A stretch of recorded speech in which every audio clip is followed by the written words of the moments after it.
Bonsoir. Le président de la République attache une importance particulière à la propreté, à l'amélioration du cadre de vie et à la préservation d'un environnement sain.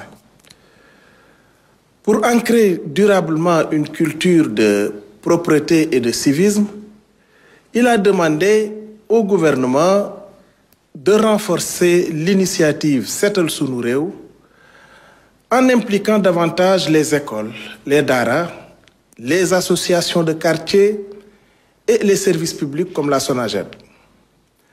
Cette dynamique sera marquée par le lancement d'une nouvelle version de la Journée nationale d'engagement citoyen qui coïncidera avec la célébration du 65e anniversaire de l'indépendance du Sénégal. L'objectif est de mobiliser toute la société autour d'un engagement collectif en faveur de la propreté et du bien-être commun. L'éducation est un pilier fondamental de la vision Sénégal 2050. Le président a ainsi insisté sur la nécessité de renforcer l'instruction civique dans nos écoles afin de promouvoir des valeurs essentielles comme la discipline, la solidarité et l'excellence. Dans le même esprit, une attention particulière sera accordée aux enseignants dont le rôle est indispensable à la réussite de notre jeunesse.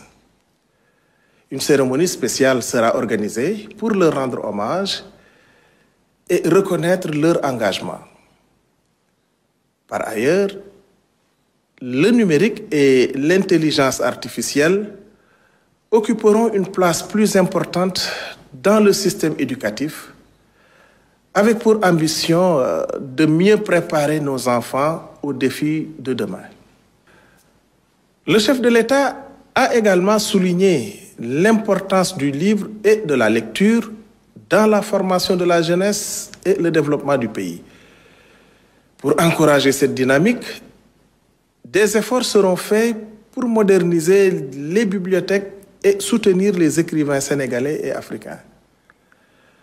Un forum national sur le livre et la lecture est d'ailleurs prévu en juin 2025.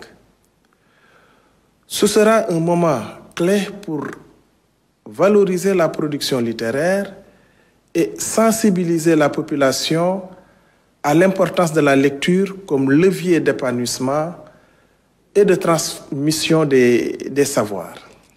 Dans cette même logique d'inclusion et d'équité, le président de la République a instruit le Premier ministre d'organiser un conseil interministériel consacré au développement de l'économie sociale et solidaire.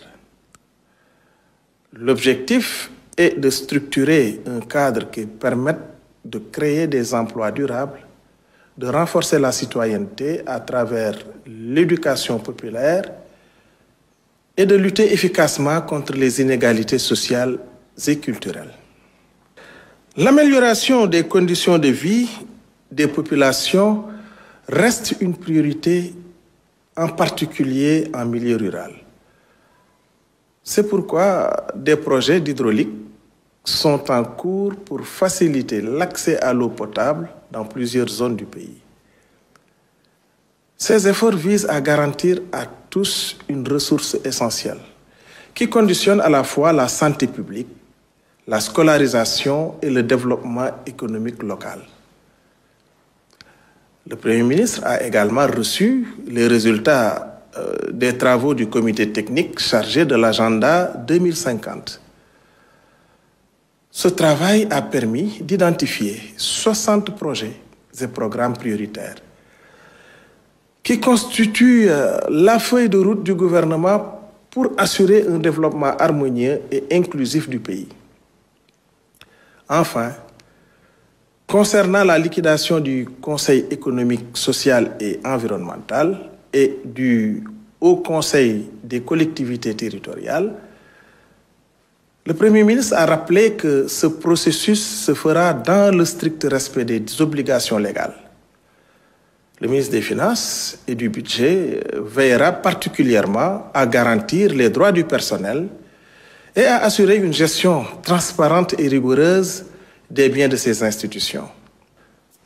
Le gouvernement est pleinement engagé à mettre en œuvre ces décisions avec efficacité et responsabilité pour que chaque Sénégalais puisse en ressentir les effets concrets dans son quotidien.